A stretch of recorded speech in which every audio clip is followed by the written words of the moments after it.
तो दोस्तों, हमने डायन का पार्ट 2 देखा था। चलिए अब हम कहानी को आगे जारी रखते हैं।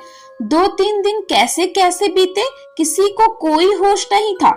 अगस्त का महीना था, घने बादल और हल्की फुल्की बारिश हो रही थी। 2 दिन बाद हमें अघोरी के पास जाना था, क्योंकि उन्होंने हमें अमावस्या की रात को बुलाया था। 2 दिन तक घर में लोगों का आना जाना लगा ही रहा। अंततः वो रात आ गई। मैं, बुआ जी, मम्मी पापा और गौरव भैया दोपहर 3 बजे ही अघोरी से मिलने के लिए चले जाते हैं, क्योंकि प्रेतासिल पहाड़ तक पहुंचने में काफी समय लगता है। दिव्या दीदी बुआ की ही लड़की के साथ घर पर ही रुकती हैं। कभी धूप कभी बादल में हम लोग उस अघोरी की कुटिया तक शाम 6 बजे तक पहुंच जाते हैं, जहां उनके 2 शिष्य हमें बाहर बने चबूतरे पर बैठने को कहते हैं। थोड़ी ही देर में एक शिष्य आता है और हमसे बातचीत करने लगता है। वो खुद को एक तांत्रिक का बेटा बताता है। उसकी उम्र करीबन 20 से 21 साल होगी। वो अपनी पिछली जिंदगी के बारे में काफी कुछ बताता है कि उसके पिता जीवन की इच्छाओं को पूरा करने के लिए तंत्र मंत्र सीखने लगे थे और एक तांत्रिक बन गए। उससे पहले उसके पिता फल बेचा करते थे। एक दिन ध्यान करते समय उनकी मृता की मृत्यु हो गई। उस लड़के का इस दुनिया में कोई नहीं है, इसलिए उसने इस अघोरी की शरण ले ली। वो लड़का बताता है, इस अघोरी का साधना स्थान वैसे तो शमशान है, लेकिन हम लड़कों की वजह से वो यहाँ रहते हैं। जतिन नाम का वो लड़का बहुत ही होनहार सा प्रतीत हो रहा था। जब बुआ जी जतिन को हमारी परेशानियां के बारे में बताती हैं, तो वो हमें दहरा भूत के बारे में बताता है। यहाँ आसपास के गांव में अभिचार कर्म करने वाले 4 या 5 औरतें या मर्द होते हैं, जो अपनी ईर्ष्या के वश में आकर दूसरों के ऊपर सटकर्म करती हैं। इनके इष्ट दहरा भूत या शक्तिशाली भी होते हैं। ये हमेशा दूसरों को अपनी तंत्र क्रिया द्वारा दुख ही देती है। इनके इस काम को सीधे तौर पर गांव में कोई नहीं जानता। आमतौर पर इनके कर्म का कोई सबूत नहीं होता और ना ही पूजा पाठ का। इनके परिवार वाले भी इनकी क्रियाओं को नहीं जानते। जैसे जैसे ये बूढ़े होते जाते हैं, इनकी शक्ति बढ़ती जाती है। इनका मंत्र सिर्फ 2-3 शब्दों का होता है।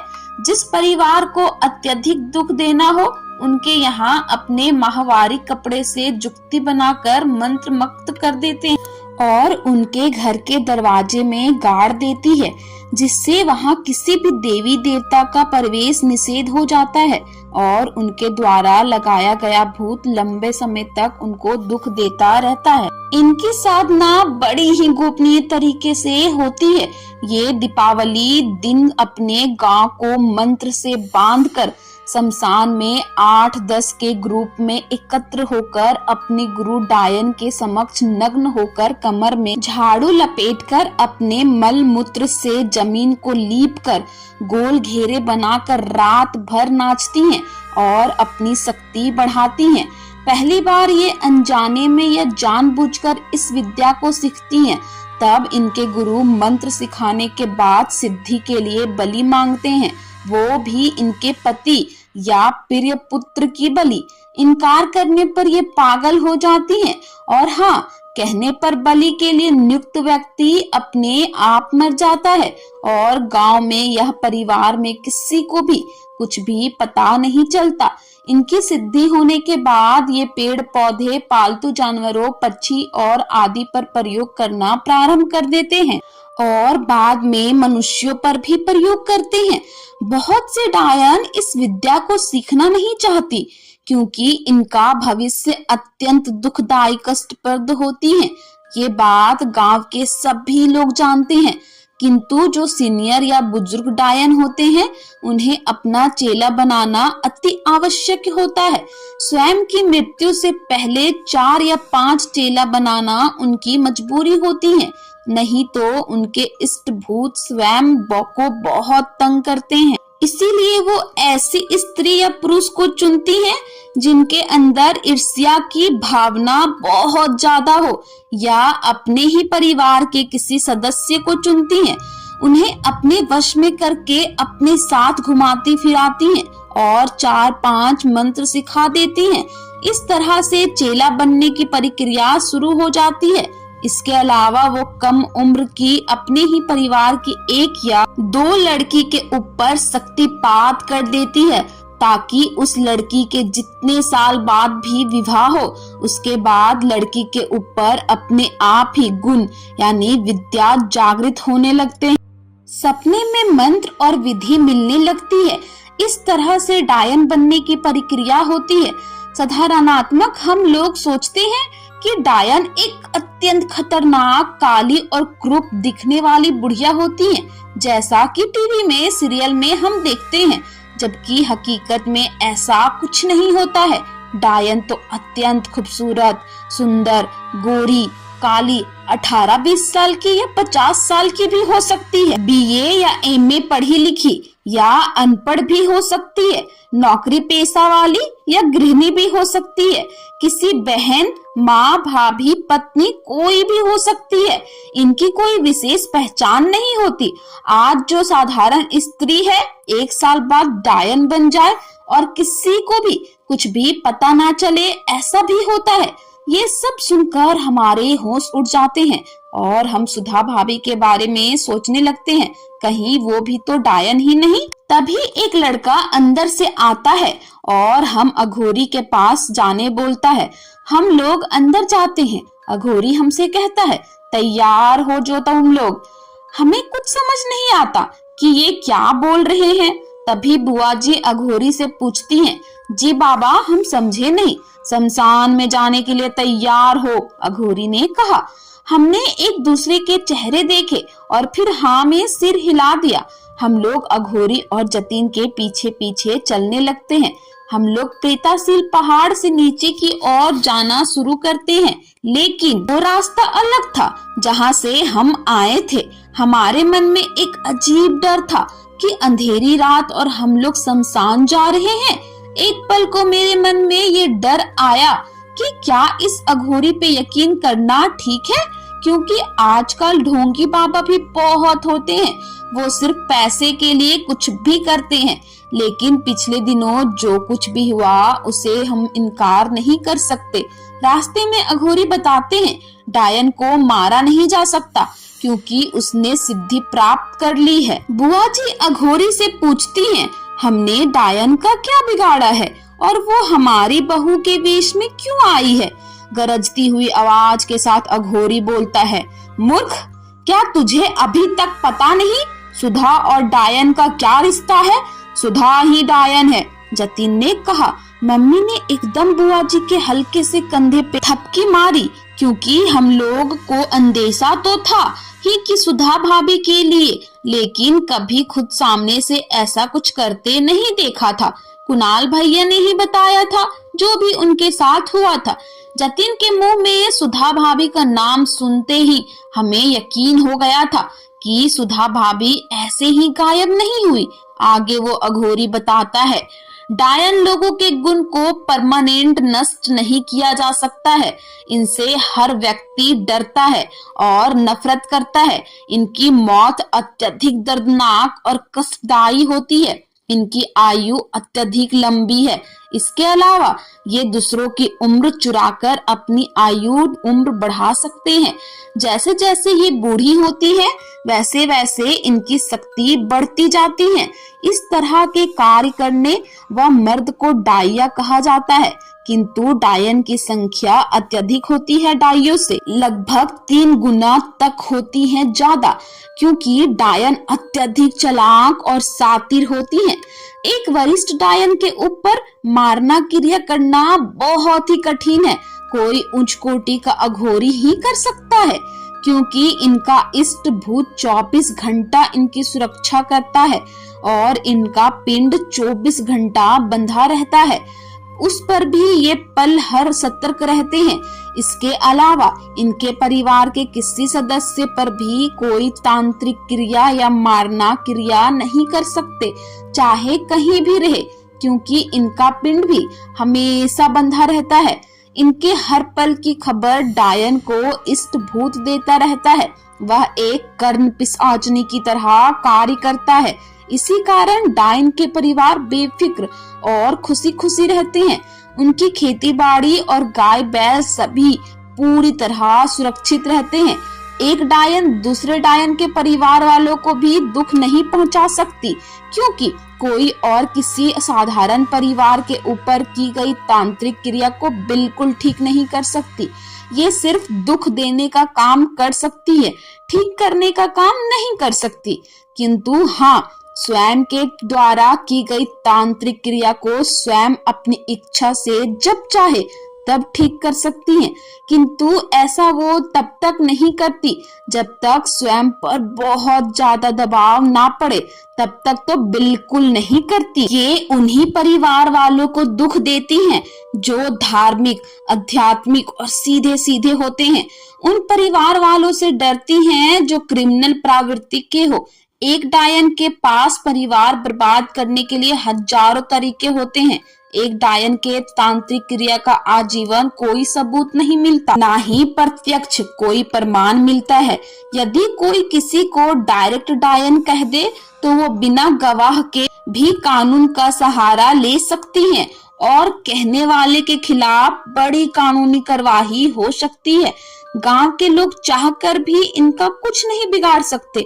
हाँ, निरंतर किसी न किसी से चुपके इन पर मारना क्रिया करवाते रहते हैं, इसी उम्मीद से कि शायद किसी का कोई असर हो जाए। कभी कभी तो किसी का किस्मत भूले भटके साथ भी देता है और डायन की मृत्यु भी हो जाती है। ये सब सुनने में काफी अजीब था, लेकिन फिर भी इन बातों पे यकीन करने के अलावा कोई दूसरा रास्ता नहीं था।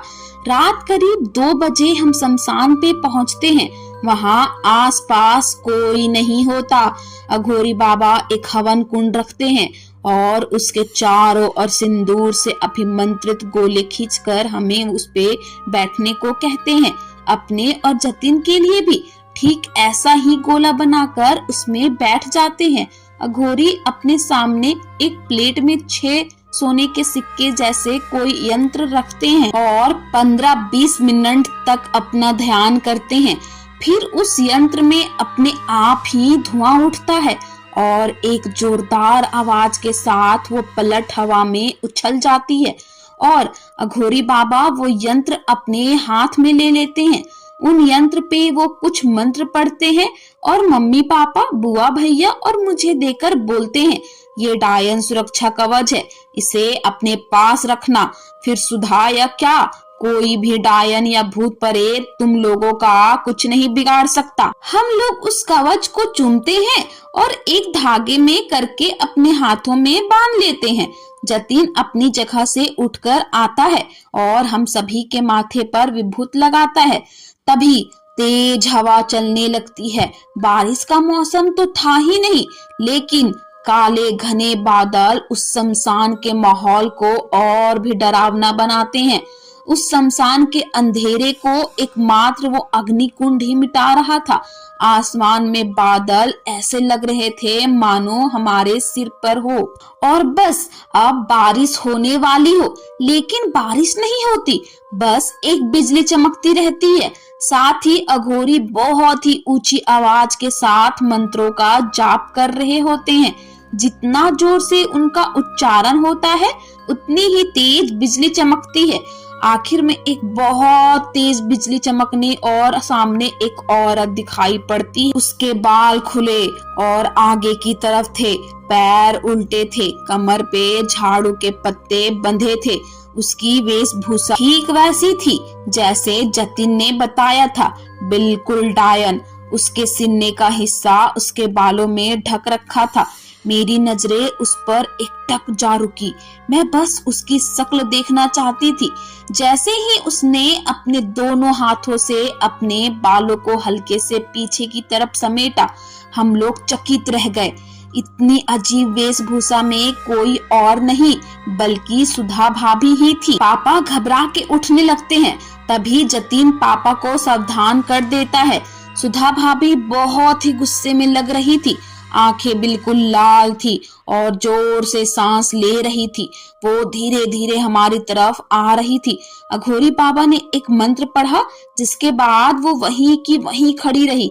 ऐसा लग रहा था जैसे किसी जंजीर ने उन्हें जकड़ रखा हो। अघोरी बाबा सुधा भाभी से कहती है, ए पिशाचनी, क्या चाहती है तू? इन लोगों ने तेरा क्या बिगाड़ा है? तूने इनके बेटे की बलि क्यों दी है? सुधा भाभी कुछ नहीं बोलती। अघोरी बाबा अपने मंत्र जारी रखते हैं और सुधा भाभी खुद ही तड़पने लगती है, जैसे उनको चोट लग रही हो। अघोरी बाबा अपने मंत्र के जाप को तेज आवाज में बढ़ाने लगते हैं और आखिर में एक चीख के साथ सुधा भाभी की आवाज निकलती है और वो नीचे जमीन पर बैठ जाती है। इन लोगों ने मेरा सब कुछ ले लिया है। इनके लालच ने मेरी जिंदगी तबाह कर दी है। सुधा भाभी ने कहा। हम लोग एक दूसरे की तरफ देखने लगते हैं कि ये कह क्या रही है। हमने इनकी जिंदगी कैसे खराब की है? सुधा भाभी आगे बोलती है, नचिकेत कुमार। ये नाम सुनकर पापा के चेहरे के हाव भाव उड़ जाते हैं और सुधा भाभी जोर जोर से हंसने लगती है। कुछ याद आया तुझे राजीव? क्या किया था तूने उनके साथ?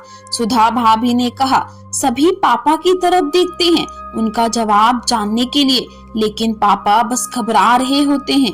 आगे सुधा भाभी रोने लगती हैं और एकदम चीख के बोलती हैं, नहीं छोड़ूंगी, किसी को भी नहीं छोड़ूंगी। तूने मेरा पूरा परिवार मिटा दिया है, मैं भी तुझे और तेरे परिवार को मिटा दूंगी। इतना कहकर वो जोर जोर से हंसने लगती हैं। अघोरी सुधा भाभी से कहता है, अभी इन्हें छोड़ दे, वरना जो तेरा गुरु है जिसने तुझे डायन बनाया है उसे भी मार दूंगा मैं। ये बात सुनकर सुधा भाभी और जोर से हंसती हैं और कहती हैं, तू क्या मारेगा उसे? क्या तू नहीं जानता कि अब मैं सिद्धि प्राप्त करके आ चुकी हूँ? अब मेरा कोई कुछ नहीं बिगाड़ सकता। इस राजीव ने मेरे माँ, मेरे पिता और मेरे छोटे भाई को मार डाला सिर्फ एक नौकरी के लिए। मैं उस दिन अपने नानी के घर जाने के लिए तैयार हुई थी। हम लोग निकलने ही वाले थे कि घर के लैंडलाइन में टेलीफोन की एक घंटी बजती है। पापा मुझे, मेरी माँ और मेरे भाई को बाहर इंतजार करने को कहते हैं और आकर फोन पे बात करते हैं। जब वो बाहर आए तो उनका चेहरा बिल्कुल उतरा हुआ था, जो अभी तक इसलिए खिलखिला रहा था क्योंकि पापा की सरकारी नौकरी लगी थी। पापा को अपने ससुराल जाने में इसलिए ज्यादा खुशी हो रही थी क्योंकि नाना की हमेशा पापा को काम का ताना देते थे। यहाँ तक एक बार तो नाना और पापा में इतनी बहस हुई कि नाना जी ने हमें और माँ को 2 महीने तक अपने घर ही रोके रखा।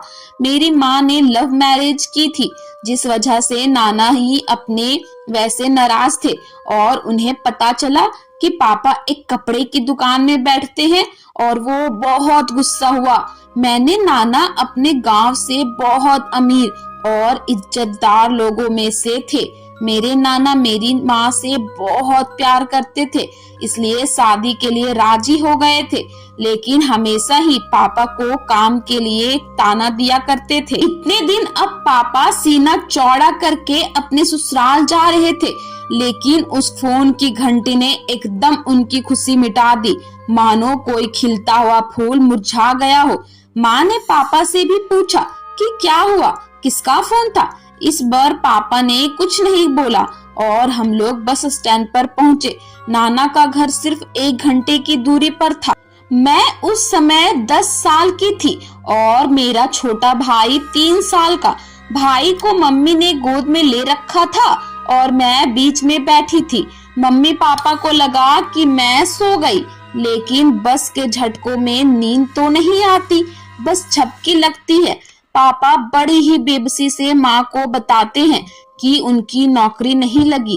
पोस्ट ऑफिस के डिपार्टमेंट वालों ने फोन किया था कि गलती से आपके पास फैक्स चला गया, क्योंकि नचिकेत नाम के 2 कैंडिडेट थे और एक जैसी ही क्वालिफिकेशन होने की वजह से थोड़ी गड़बड़ी हो गई। लेकिन माँ ये बात मानने को तैयार नहीं थी कि ऐसे कैसे गड़बड़ी हो गई।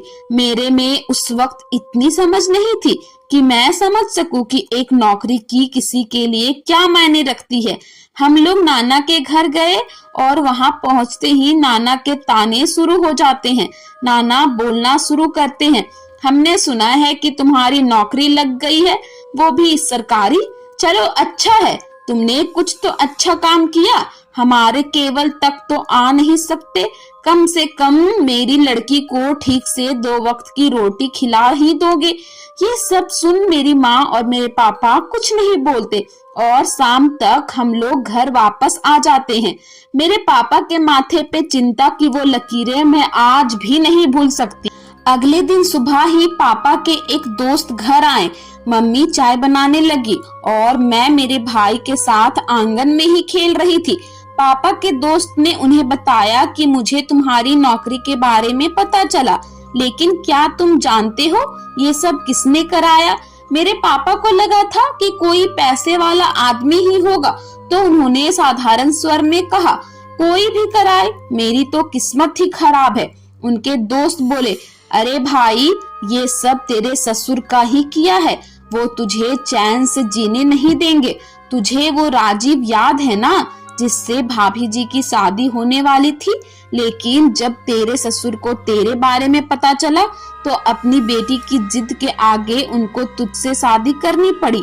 ऐसा नहीं है कि तुझसे शादी के कुछ दिन बाद तेरे ससुर का गुस्सा तेरे लिए कम हो गया, वो आज भी तुझसे उतनी ही नफरत करते हैं।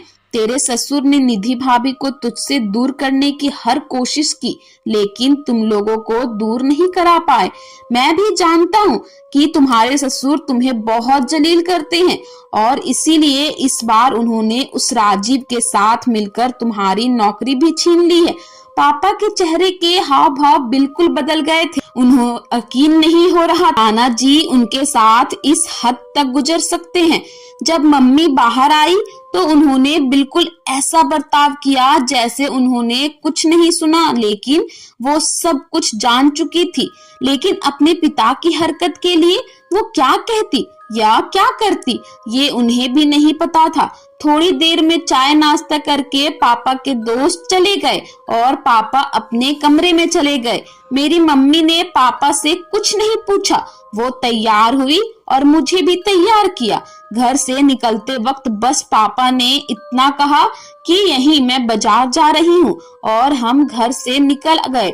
मम्मी नाना के घर पहुंची और जाते ही उन पर बरस पड़ी, पिताजी क्या मिल गया आपको हमारे साथ ऐसा करके? हमने शादी के बाद भले ही परेशानी झेली, लेकिन आपसे तो कभी मदद नहीं मांगा ना, तो क्या फिर आपने हमारे साथ ऐसा क्यों किया? आप हमारी मदद ना कर सके तो हमारे साथ बुरा क्यों किया? ये कहते कहते मम्मी बहुत रो रही थी। नानी ने उन्हें समझाया कि आराम से बैठकर बात कर ले, लेकिन मेरी माँ का गुस्सा उस दिन 7वें आसमान पे था। वो किसी की सुन नहीं रही थी, आंखों से आंसू बह रहे थे, बस बोले जा रही थी। नाना ने मेरी माँ से कहा, देख बेटी, मैं तेरा भला चाहता हूँ, तू नचिकेत तेरे किसी तरह लायक नहीं है, तू आज भी उसे छोड़ के बच्चों के साथ आ जा। मैं आज भी तुझे अच्छे से रख सकता हूँ, तेरी शादी राजीव से करा दूंगा। वो बहुत अच्छा लड़का है और आज भी तुझे पसंद करता है। उसे तेरे दोनों बच्चों से कोई परेशानी नहीं है और वो हमारी बराबरी का भी लड़का है। ये सुनकर मेरी माँ को और भी गुस्सा आने लगा कि उनके पापा के मन में इतना जहर है और राजीव के बारे में ये सब सोचते हैं, जबकि राजीव को सिर्फ नाना की दौलत से प्यार था। बस इतना सुनते ही मेरी माँ के 1 मिनट भी वहां नहीं रुकी और वहां से घर चल आई। जब हम घर पहुंचे तो देखा कि अंदर से दरवाजा बंद है और आशु के रोने की आवाज आ रही है। मम्मी ने पापा को बहुत आवाज लगाई, पापा ने दरवाजा नहीं खोला। जब मम्मी को कुछ अनहोनी का शक हुआ तो वो पड़ोस से एक अंकल को बुला के लाई और दरवाजा तुड़वाया और देखा कि बरामदे में पापा पंखे से फांसी लगा के लटके पड़े हैं और आंसू नीचे बैठा रो रहा है।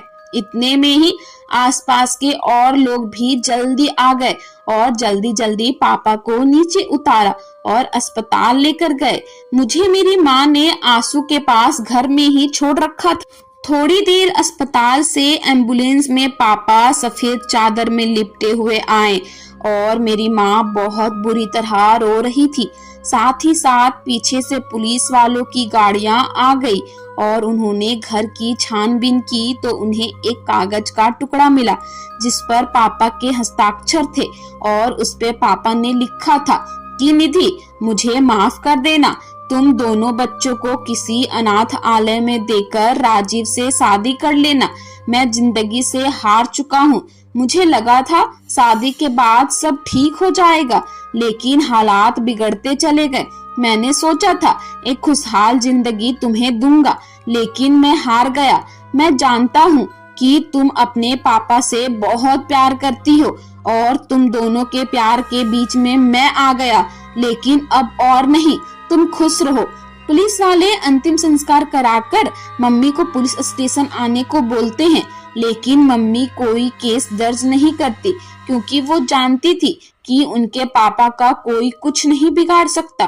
पापा की मौत के एक हफ्ते बाद नाना जी पहली बार हमारे घर आए थे, वो भी सिर्फ माँ को इस बात के लिए राजी करने कि वो राजीव से शादी कर ले। लेकिन मम्मी ने उनको खरी खोटी सुना दी और सब लोगों की भीड़ इकट्ठा होने लगी।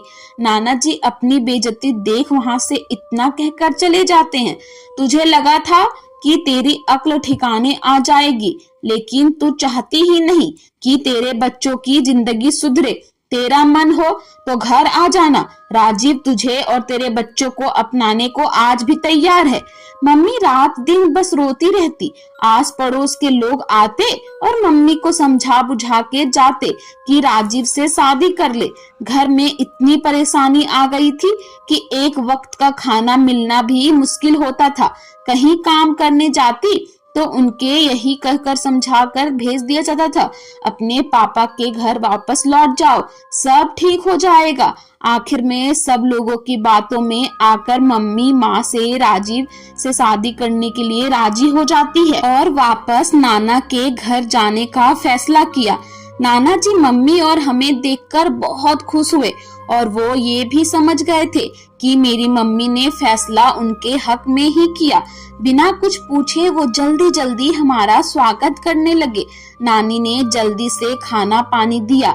मैंने और मेरे भाई ने पेट भर खाना खाया क्योंकि हमने बहुत दिन से पेट भर खाना नहीं खाया था। उसी रात नाना जी ने राजीव अंकल को घर पर बुलाया और मम्मी से अकेले में जाकर कुछ बात की।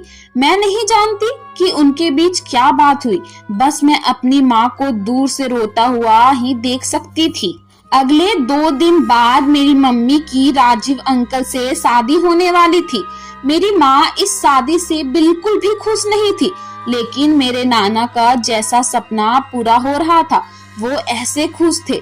2 दिन बाद रात में सिर्फ घर घर के लोग थे और पंडित जी को बुलाया गया था शादी के लिए। लेकिन उस दिन नाना के चेहरे पर खुशी के साथ कुछ तनाव भी दिख रहा था। शादी का मुहूर्त रात 9:30 बजे का था। करीब 8 बजे मेरी माँ मेरे भाई आशु को नाना जी कमरे में सुला रही थी। मैं उनके बिल्कुल ठीक सामने बरामदे में बैठी हुई फूलों की माला जड़ रही थी और सबको देख भी रही थी कि कैसे सब लोग जल्दी जल्दी कर रहे थे। कोई फलों की टोकरी ला रहा था तो कोई पूजा का सामान। तभी मैं देखती हूँ कि राजीव अंकल बहुत गुस्से में ऊपर से आ रहे हैं और मेरे नाना जी उनके पीछे पीछे आ रहे हैं।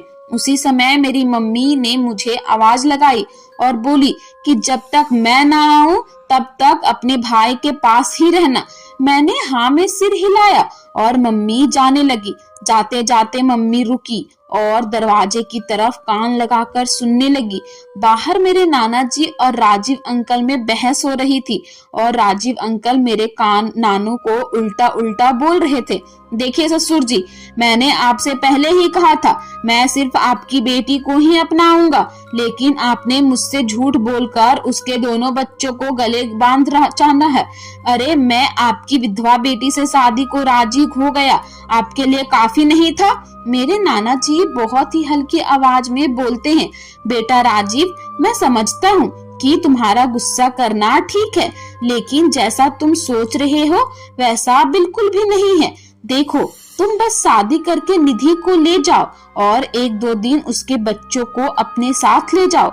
बाकी आगे का क्या करना है तो मैं देख लूंगा। राजीव, बिल्कुल भी नहीं। आप 1-2 दिन के लिए नहीं, बिल्कुल बल्कि पूरी जिंदगी का फंदा बना दोगे उन्हें। शादी तभी करूंगा जब आप निधि से अभी बात करो कि उसे बच्चों को यहीं छोड़ना पड़ेगा। मेरे नाना बहुत ही मिन्नत करते हुए, देख बेटा, तू बस 2 दिन के लिए लेके जा, फिर मैं इन बच्चों को हॉस्पिटल में पहुंचा दूंगा, फिर मैं इन बच्चों को हॉस्टल में पहुंचा दूंगा और फिर वहां से कहीं और। ये सब बातें मेरी माँ मैं सुन रही थी। हमें तो जैसे अपने कानों पर यकीन ही नहीं हुआ। हमारे लिए इतनी बड़ी साजिश हो रही थी। आखिर राजीव अंकल नाना ही से कहते हैं, अब एक ही रास्ता है, इन दोनों बच्चों को जान से मार दो। नाना जी चौंक पड़ते हैं, ये क्या कह रहे हो राजीव? हाँ, मैं सही कह रहा हूँ, क्योंकि मैं जानता हूँ कि ये बच्चे निधि से दूर नहीं रह सकते और निधि भी कभी इन बच्चों को अपने से दूर नहीं करेगी। और आप हॉस्टल भेजने की बात करते हो नाना जी, लेकिन ऐसे कैसे? नाना जी आगे कुछ बोलते, लेकिन राजीव उनको चुप करा कर बोलते हैं, अब कुछ नहीं सुनना मुझे। आपके पास आधे घंटे का समय है, सोच समझकर मुझे बता दीजिए। ये सब सुनकर मेरी माँ मेरे सोते हुए भाई को उठाती है और मेरा हाथ पकड़कर खींच के बाहर लेकर आती है। जैसे ही दरवाजा खोलती है, नाना की एकदम घबरा जाते हैं कि कहीं निधि ने सारी बातें सुन तो नहीं ली। नाना जी मम्मी से कुछ बोलते हैं, उससे पहले कि मेरी माँ हमें लेकर बाहर निकल जाती, पीछे से नाना जी बहुत आवाज लगाते हैं, बेटी निधि सुनो, मेरी बात सुनो, जैसा तुम सोच रही हो वैसा नहीं है। मेरी माँ तेज कदमों के साथ हमें पता नहीं कहाँ लेकर जा रही थी।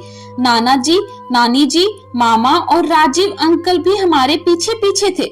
उन सबको हमारे पीछे आता देख मम्मी हमें लेकर भागने लगी। मम्मी को बस अब उनसे दूर जाना था, और तो और इतना दूर चली गई कि किसी ने सोचा भी नहीं। तेज कदमों के साथ भागते हुए मेरी माँ ने आगे देखती और ना ही पीछे, और इसी बीच एक ट्रक ने जोरदार टक्कर मेरी मम्मी को मारी और वो उछल के दूर गिरी, और मेरे माँ के साथ मेरा भाई भी। मैं जल्दी से भागते हुए अपनी मम्मी के पास पहुंची। मुझे कुछ समझ नहीं आ रहा था। मैं बस नाना जी को अपने तक आने का इंतजार कर रही थी।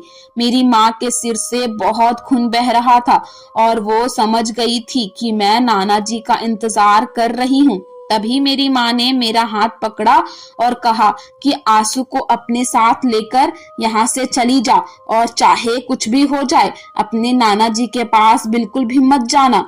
और बस इतना कहकर उन्होंने अपनी सांसें रोक दी। मैं अपनी माँ के अंतिम शब्द कैसे भूल सकती थी। नाना जी अपने पास आता देख अब मैं वहां से भागने लगी और भागते भागते एक जंगल के अंदर पहुंच गई।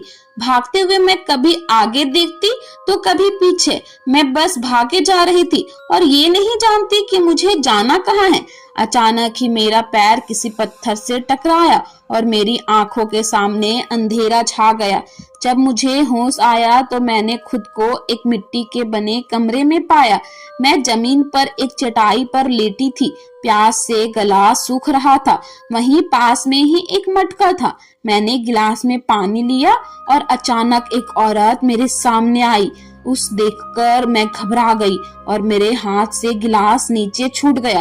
वो औरत मेरे पास आई और मेरे सिर पर हाथ रखते हुए बोली, अरे बेटा घबरा मत, पानी पी। उसने मुझे पानी करके दिया और मुझे बोली, तेरा नाम क्या है? तू उन घने जंगलों में क्या कर रही थी? और तेरे माता पिता कहाँ हैं? उनके अचानक इतने सवालों से मैं एक सोच में पड़ गई। उस औरत ने मेरी तरफ देखा और बोली, मेरे कंधों पर हाथ रखते हुए बोली, बेटा क्या हुआ?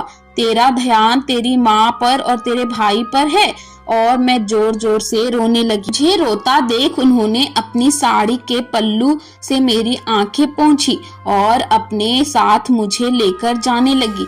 बाहर एक नीम के पेड़ के नीचे चारपाई बिछाई और मुझे वहां बैठने को कहा और खुद आंगन से बने चूल्हे पर खाना पकाने बैठ गई।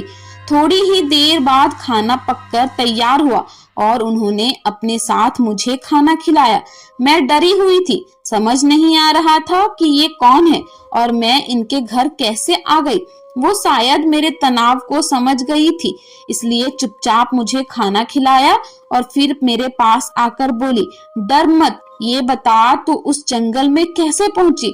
मैं हर माह की पूर्णिमा को उस जंगल में जाकर पीपल के पेड़ के नीचे दीपक जलाती हूँ।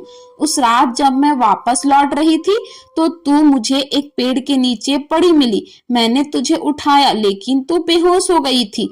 तभी वहां एक आदमी आया और उनके हाथ में एक बच्चा था और वो आपस में बातें कर रहे थे कि अरे ढूंढो, वो यही कहीं होगी, उस जिंदा छोड़ना मत, बात बिगड़ जाएगी। इसलिए मैंने तुझे वहीं एक पेड़ के नीचे पत्तों से ढक दिया और जब वो लोग आगे चले गए तो मैं तुझे उठाकर अपने साथ अपने घर ले आई। कौन थे वो लोग? मैंने उन्हें अपनी सारी कहानी सुनाई कि किस तरह मेरी माँ के साथ धोखा दिया। मेरी सारी बातें सुनकर उन्हें बहुत गुस्सा आया। उन्होंने मुझे पुलिस के पास ले जाने को कहा तो मैंने मना कर दिया क्योंकि पुलिस भी मेरे नाना जी की बातें ही मानती।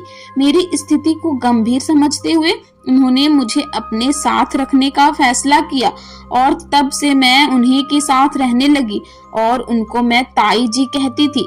एक दिन मैंने उनको नदी के किनारे कुछ तंत्र मंत्र करते देखा तो उसके बारे में मैंने उनसे पूछा तो उन्होंने कुछ नहीं बताया मुझे। मैं अक्सर ही अपने माता पिता के बारे में सोचकर मायूस होती थी। ताई जी हर तरह से मेरा ध्यान बांटने की कोशिश करती थी। कभी कभी तो मुझे अपने माँ बाबा की इतनी याद आती थी कि 2-3 दिन तक मैं खाना ही नहीं खाती थी। फिर एक दिन उन्होंने मुझसे अपने तंत्र मंत्र की बात करके खुलासा किया। शायद मेरी गंभीर हालात देखते हुए उन्होंने मुझे बताया, तुम्हें बदला लेना चाहिए अपने परिवार की मौत का। यह सब कुछ भूलकर आगे बढ़ो। मैं अपनी जिंदगी में आगे नहीं बढ़ पा रही थी, इसलिए मैंने इस राजीव से बदला लेने की सोची और मैं कामयाब भी रही थी। लेकिन इसकी ये बहन रोशनी, इसने मेरे किए कराए पर पानी फेर दिया, पीछे पीछे परछाई की तरह रही। इतना कहते ही सुधा भाभी जोर जोर से चीखने लगी। अघोरी उस पर कुछ पीले रंग की विभूत जैसी कोई चीज फेंकता है और सुधा भाभी बेहोश हो जाती है।